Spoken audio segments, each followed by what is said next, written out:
we've got to talk about Hearts of Fire.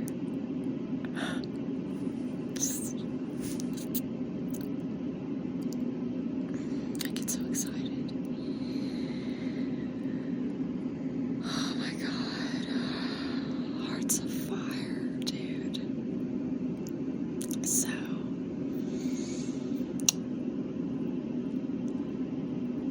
I've been a Bob Dylan fan since like the early 2000s. And, you know, and I was always into him, but I got really back into him like about a year ago. So a year ago around this time, I saw Hearts of Fire, and I had never heard of the movie before. Like, I had no idea it existed. So I was like, wow, what the hell is this? And, oh my god. Listen, Bob did us a solid by being in that movie. That was Bob doing us a favor. Like, that was one for the ladies. If you're a dude, like, there's nothing in that movie for you. I mean, unless you just openly like to stare at Bob. His, you know, fine ass at his hottest.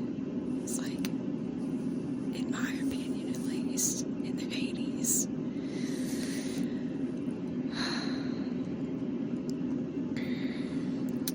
Like, I'm so grateful to Bob for being in that movie, because it just immortalized him at, like I said, his finest, hottest era, like, of sexiness and just being fine. And he took so much flack for being in that movie. Like, he was like a martyr for that movie. But yeah, just thank God he did, because, oh my god, you know, it wasn't even a bad movie in my opinion. It was a little like hokey or whatever, but it was not a bad movie. It had some really interesting lines in it too, actually. It got weird. It got really weird. I mean, typically when I watch movies or shows or anything, I write commentary while I'm watching it. You know, I review it as I'm watching. And I didn't do that with Hearts of Fire because I just wanted to kind of like really soak it in. So I wish I had taken notes, but you know, I didn't. So just going on memory, but there were things in the movie, like certain lines in the movie that Bob's character says that were, you know, philosophical, like they were on point. It was true. Those things were true and deep. And I think at one point, Bob or somebody said that he was only in that movie because his publicist said it was like a good idea for him to do that. But I think, like, we're talking about the 1980s. Bob Dylan was already an absolute legend. Untouchable. Like, Bob's not gonna do something he thinks is totally stupid just because his publicist said so. I mean, that's like an excuse. Bob was in that movie because there was something about it that, you know, he, like, I don't know, like, he believed in, you know what I mean, for real. And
his reaction to